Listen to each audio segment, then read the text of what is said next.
Buenas tardes, señoras y señores, bienvenidos al atardecer de este martes día 16 de septiembre de 2025.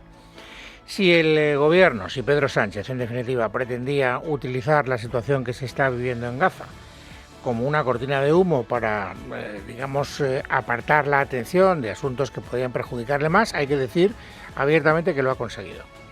Porque de ninguna otra cosa se ha hablado más en las últimas horas en España, también en algunos otros países europeos, que de la situación que se está viviendo en la Franja de Gaza, como consecuencia de las acciones imperdonables y difícilmente justificables, yo diría que injustificables de todo punto, de Benjamín Netanyahu, del primer ministro israelí.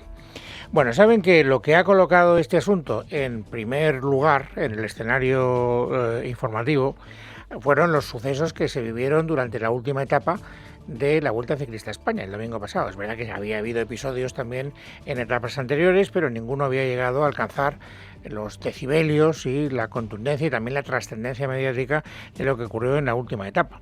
Y esto todavía está dando mucho que hablar.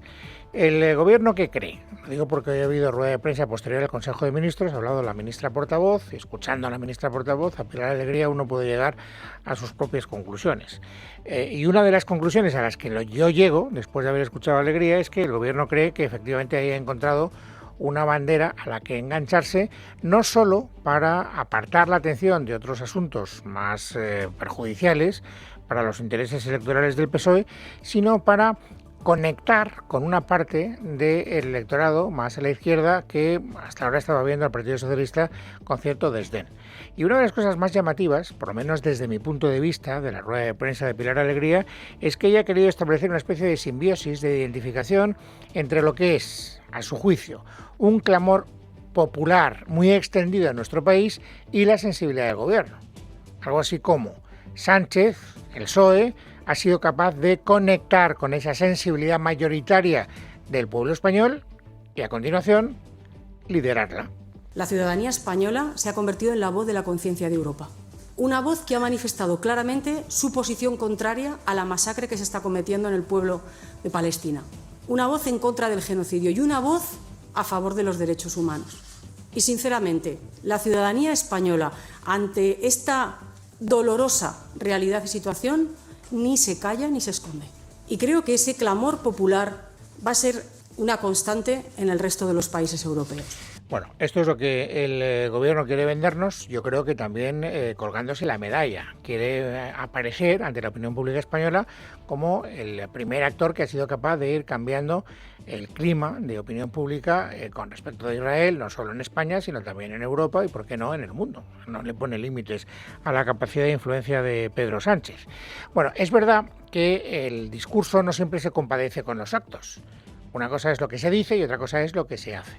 Y el gobierno, el presidente del gobierno, y ustedes ya lo recuerdan, hace unos días, hace más de una semana, había anunciado, fue el primer acto además, después de las vacaciones veraniegas, que iba a tomar una serie de medidas para tratar de condicionar la política de Netanyahu y de poner fin a lo que él considera un genocidio.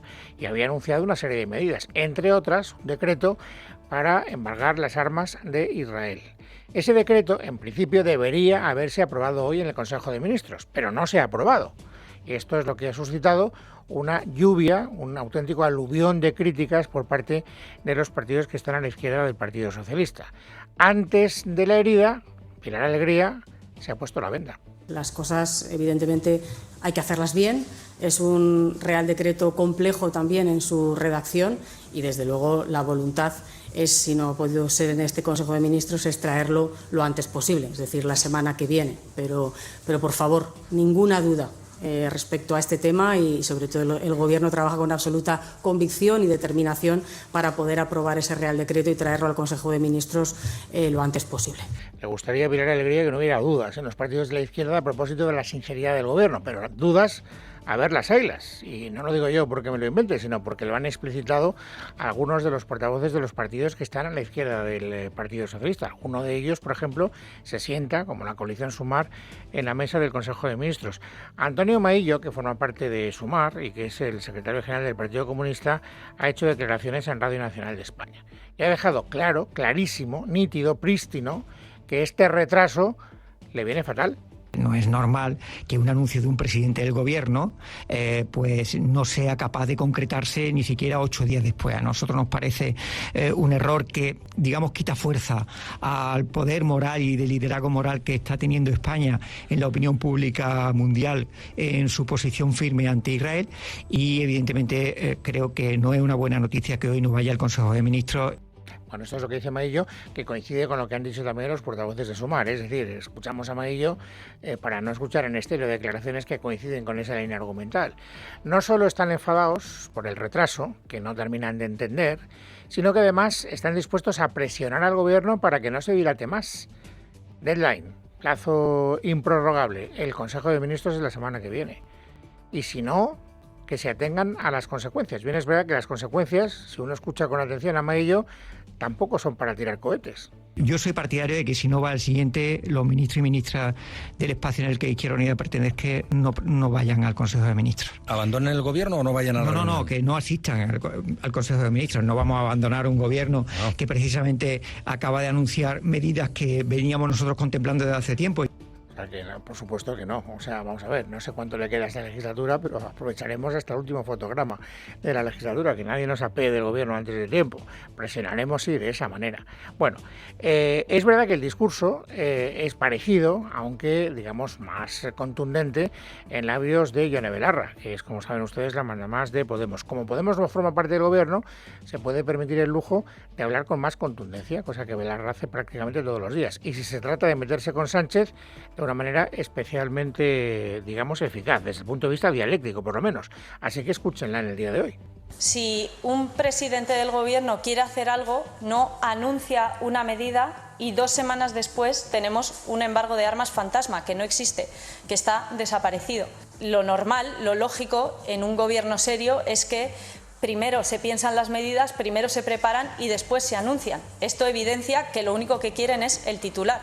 Bueno, ustedes, lo que les decía desde un principio, decía Pilar Alegría, que no haya dudas a propósito de la sinceridad del gobierno, pero dudas, a verlas, haylas. Las hay en Sumar, hemos escuchado a Maillo, las hay en Podemos, hemos escuchado a Yone Belarra. Entonces, ¿qué hace el gobierno? Pues utilizar toda la artillería dialéctica que está a su disposición para tratar de disipar esas dudas. Hoy ha salido a escena, ha entrado en acción, como ustedes quieran, el portavoz parlamentario del Partido Socialista, Patxi López. ¿Para qué? Para pedirle paciencia a los partidos de la izquierda. Yo ya sé que nos gustaría que todo fuera ya, pero hay cosas que son complejas y que requieren de ciertos pasos para poder llevarse a la práctica. Por ejemplo, esto que estamos hablando del embargo de armas o de ciertas relaciones comerciales con Israel que no se pueden romper como quien rompe un papel, porque luego todo tiene consecuencias. Bien, esto es lo que dice Patxi López. Este es uno de los, capítulos en los que podemos dividir la información que tiene como denominador común la situación que se está viviendo en Gaza. Es decir, las dudas, las desavenencias, la lucha interna en el sector de la izquierda. Pero es verdad que el Partido Socialista también lo está utilizando para tratar de desgastar al principal partido de la oposición. Hay una cierta coherencia en su manera de pensar. Si ellos creen, y escuchábamos a Pilar Alegría vendiendo esa idea al principio del programa, que están conectando con un sentir mayoritario de la opinión pública española, tienen que afear la conducta de aquellos partidos que no están siguiendo la estela que marca el partido gobernante para conectar con la sociedad española mayoritaria. Y eso es lo que hace. Utilizarlo también como arma de desgaste, como herramienta de desgaste en la cabeza del Partido Popular. Así que, una vez más, esto no es ninguna novedad, sucede cada martes, la portavoz ha utilizado la tribuna del Consejo de Ministros para cargar, y además muy duro, escúchenlo, contra el Partido Popular del señor Feijóo. La posición del Partido Popular frente a la masacre de Gaza, desde luego, no es ignorancia, es mala fe.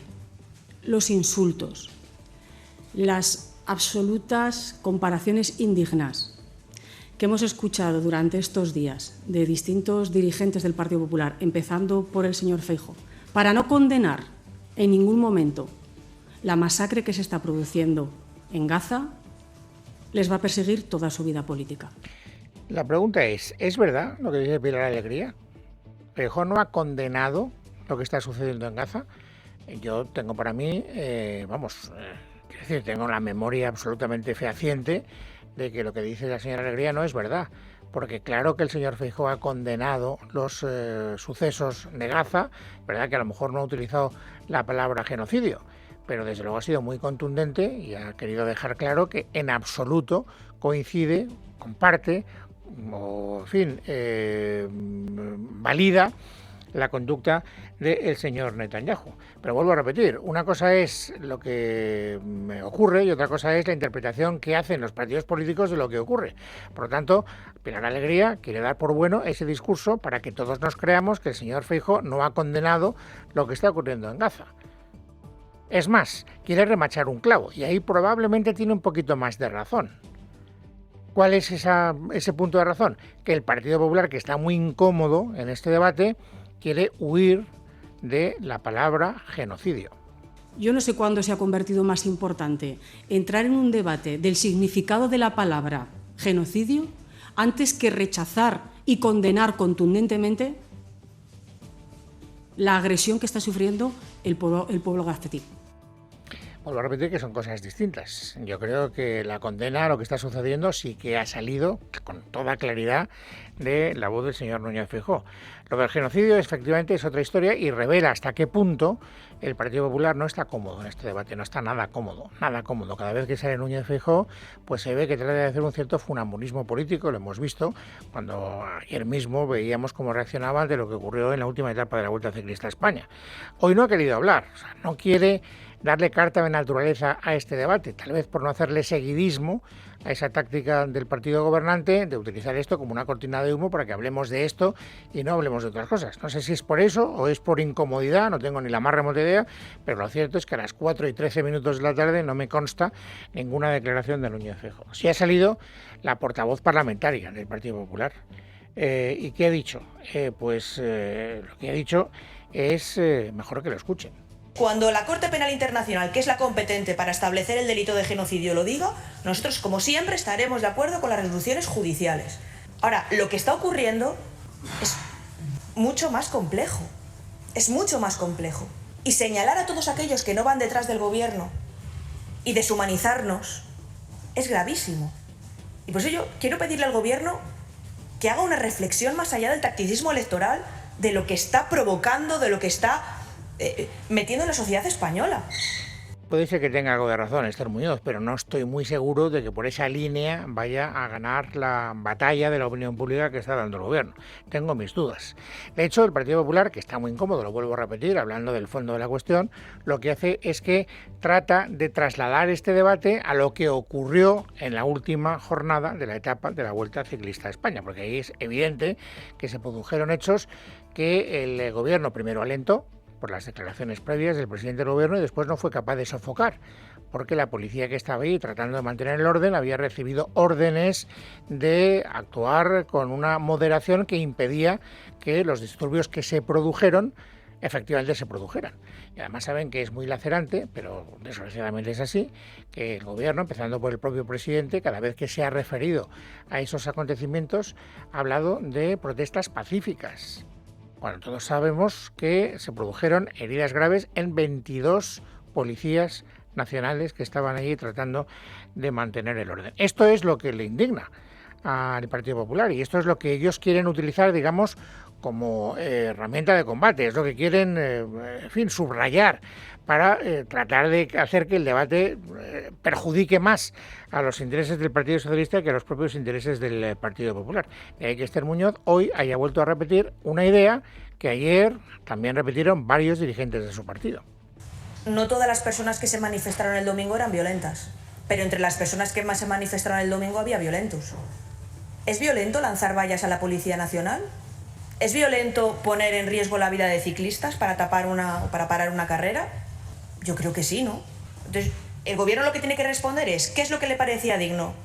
¿Los policías y cuerpos y fuerzas del Estado que hacían su trabajo o los que lanzaban vallas? Yo creo que lo digno era lo que hacían los policías, a los que el gobierno ha dejado solos y tirados, por cierto. Este discurso tiene más sentido si tenemos en cuenta que hoy algunos medios de comunicación, por ejemplo el diario El Mundo en su portada, nos contaba que la policía había identificado entre los manifestantes del domingo, en la última etapa de la Vuelta Ciclista a España, algunos elementos que estaban muy caracterizados por simpatizar o bien como vientres cercanos a Hamás, o bien por practicar la Kale Borroka, por ser, digamos, camorristas de carácter profesional, digámoslo así coloquialmente. Y esto, naturalmente, todavía le daba más enjundia a esta tesis que está tratando de defender el Partido Popular, diciendo, oiga, si la policía tiene identificados a los elementos más peligrosos, a los que podían provocar más violencia en esos disturbios, ¿por qué no les dejaron actuar? ¿Por qué no les dejaron ¿por qué no les dejaron neutralizarles si los tenían perfectamente identificados? Bueno, hoy esa información, insisto, aporta algunos datos que son inicialmente interesantes. Sara Becerro. Un informe de la Policía Nacional determina la presencia de radicales condenados por terrorismo. En concreto, han sido 9 las personas identificadas, algunas incluso han estado en prisión por pertenecer a la Kale Borroka, causar desórdenes públicos y colaborar con la banda terrorista ETA. Además, los agentes identificaron a varios hombres vinculados al terrorismo yihadista, todos con un claro objetivo: reventar la última etapa de la Vuelta Ciclista a España el pasado domingo en Madrid. Pero pese a la presencia detectada de estos miembros y a quienes se les atribuye un papel clave en lo ocurrido en Madrid, Interior decidió no reforzar el dispositivo. Ahora el Ayuntamiento de Madrid, la vicealcaldesa Inma Sanz, pide explicaciones. A lo mejor el ministro Marlaska, el presidente del Gobierno, que llevan diciendo que han sido manifestaciones absolutamente pacíficas. Insisto, 22 policías nacionales heridos, chinchetas, cristales, vallas lanzadas a la cabeza de los policías. Pues tendrán que explicar ahora también por qué precisamente había en esas manifestaciones miembros condenados por Kale Borroka, también miembros posiblemente vinculados a grupos del entorno de Hamás. En fin, no hablamos de cosas menores y por lo tanto creo que ni el delegado del Gobierno ni el ministro Marlaska pueden seguir un minuto más al frente de la Policía Nacional. No son dignos. Ahora, sindicatos de Policía Nacional denuncian la falta de instrucción ante la agresividad de los manifestantes, que llegaron a herir a 22 agentes y solo 2 radicales detenidos. Se plantean ahora acciones judiciales contra el Gobierno. Bueno, estos son algunos de los hechos fundamentales de la información que les decía que aparece publicada en el Diario del Mundo y también en otros medios de comunicación. La presencia de esos elementos radicales ha sido denunciada por elementos policiales y también ratificada por algunos medios de comunicación. Por eso le han preguntado hoy al portavoz parlamentario del PSOE, a Patxi López, a propósito de esta información, y fíjense cuál ha sido la respuesta. Mira, yo no me voy a hacer eco de ningún bulo, porque la propia policía ha desmentido categóricamente que los detenidos pertenecieran a ninguna Kale Borroka, que afortunadamente desapareció de nuestro país hace muchos años, ni a ningún movimiento yihadista. Lo ha dicho la policía. No sé dónde. No pongo en duda la palabra del señor López, que tiene mejor información que yo y que desde luego tiene más recursos que yo. Pero les puedo asegurar que he estado buscando algún desmentido categórico de la policía sobre esta información y yo no lo he encontrado. He leído alguna información donde dice que, citando fuentes policiales, se dice que eso no es tal y como lo cuenta el Diario del Mundo. Pero de ahí a decir que ha habido un desmentido rotundo de la policía y un trecho muy largo que yo no sé cómo recorre el señor López. Vuelvo a repetir, no pongo en duda su palabra, tendrá información de la que yo no tengo noticia, pero como no tengo noticia, tengo que dejar claro que a mí no me consta que ese desmentido del que habla el señor López se haya producido. Y mientras tanto, la cuestión de fondo sigue como estaba, sigue empeorando las cosas como son, y por desgracia. ¿Por qué? Pues porque Benjamín Netanyahu ha ordenado la ofensiva terrestre para tomar la ciudad de Gaza, donde, recordémoslo, todavía hay más de 500.000 de civiles. Verónica Jorro. Buenas tardes. Lo ha confirmado el ejército israelí en redes sociales, donde ha explicado que hay tropas terrestres dentro de la ciudad de Gaza, en la que calcula se encuentran entre 2.000 y 3.000 miembros de Hamás y que considera el principal bastión de este grupo terrorista. Esta fase llega, según ha indicado un oficial israelí, después de semanas operando en las afueras de la ciudad, donde las fuerzas israelíes han eliminado objetivos claves y han volado edificios en los que asegura operaba Hamás para preparar la invasión terrestre.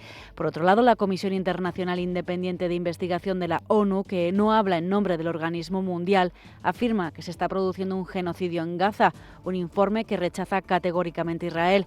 En un comunicado, el Ministerio de Exteriores lo tacha de sesgado y mentiroso y pide la disolución inmediata de esta comisión de investigación.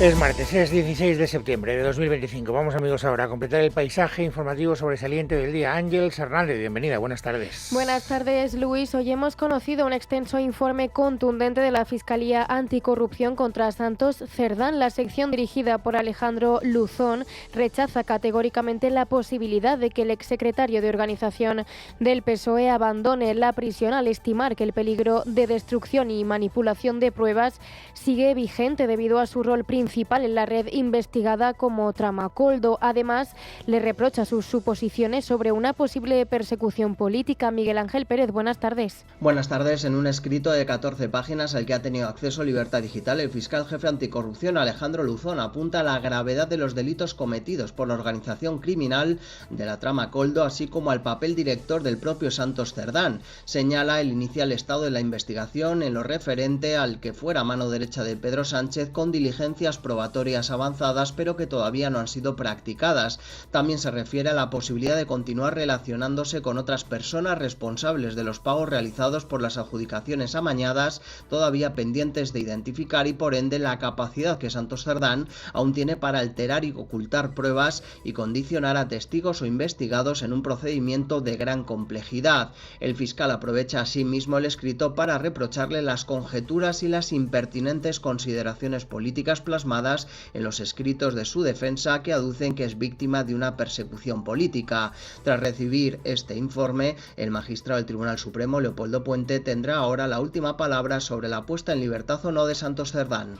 Más cosas. La ministra de Vivienda y Agenda Urbana, Isabel Rodríguez, ha anunciado que su ministerio está ultimando el nuevo Plan Estatal de Vivienda 2026-2030 con la previsión de que sea aprobado por el Consejo de Ministros en la segunda quincena del mes de diciembre. Ha recordado que debe contar con la implicación de las comunidades autónomas, que gestionarán el 40% de los fondos en virtud del reparto competencial. Además, ha añadido que las soluciones que ofrezca el plan serán clave para obtener la confianza de la ciudadanía. Con la respuesta que demos al problema de la vivienda se la juega este país. Nos jugamos la dignidad de la vida de la gente, nos jugamos el futuro de la juventud, nos jugamos también la propia democracia, porque si no somos capaces de dar respuesta desde la acción pública al principal problema de nuestra ciudadanía, al principal problema de la juventud, le estaremos echando en manos de esa ultraderecha que promete soluciones mágicas para problemas complejos. Y sin duda, el problema de la vivienda es complejo y sus soluciones no son sencillas. Pero aquí tenemos un nuevo instrumento en la dirección correcta para ir ofreciendo esas certezas, esas soluciones que garanticen el acceso a una vivienda digna a precios asequibles. Veremos cómo reaccionan las autonomías a las próximas medidas. Además, ayer conocimos el anuncio de una nueva ayuda al alquiler con opción a compra de 30.000 euros para jóvenes. El Ejecutivo defiende que las ayudas para ciudadanos de hasta 35 años son una medida contra la especulación porque blindan los pisos de protección pública. Esta medida se incluirá dentro del próximo plan estatal. Yolanda Díaz, vicepresidenta segunda y líder de Sumar, considera que la ayuda solo servirá para encarecer aún más los alquileres. En la misma línea se mantiene la líder de Podemos, Yone Belarra, que se opone a muchas de las medidas que incluirá el plan. Según Belarra, incitan a la especulación. Tenemos un mercado inmobiliario en España que tiene cáncer. Y las recetas que está proponiendo el gobierno de Pedro Sánchez para ese mercado inmobiliario que tiene cáncer es agua con sal. Así no se va a parar la especulación. La especulación se frena prohibiendo a los grandes propietarios y a los fondos buitre que compren vivienda en España. Punto. Y hoy el Gobierno ha elevado al 2,7% la previsión de crecimiento del Producto Interior Bruto para 2025, una décima por encima de su última actualización del cuadro macroeconómico en abril. Leticia Vaquero. El buen comportamiento del segundo y el tercer trimestre es lo que ha hecho que, junto a las revisiones al alza de otros organismos, el Ministerio de Economía haya anunciado que cerraremos este año con un crecimiento mayor al previsto. Revisamos, a la luz de los últimos datos, nuestro crecimiento del año 2025 al alza hasta el 2,7%. Tenemos también unas perspectivas positivas hasta el año 2028, con un crecimiento robusto, equilibrado y sustentado en unas bases sólidas. Pero recordemos que el panel de Funcas lo ha actualizado hasta el 2,6%, 3 décimas más que en abril, pero por debajo del optimismo gubernamental. Lo mismo ha ocurrido con el Banco de España, que esta misma mañana ha revisado al alza el PIB para este año hasta el 2,6%, pero con un toque de atención a los salarios y al crecimiento del 2026, que bajará hasta el 1,8%, arrastrado por una bajada en el consumo doméstico.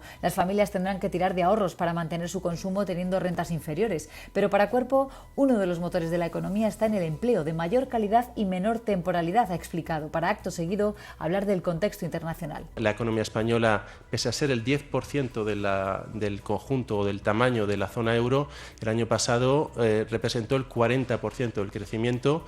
Este año se espera que siga creciendo 2-3 veces por encima de nuestros principales socios.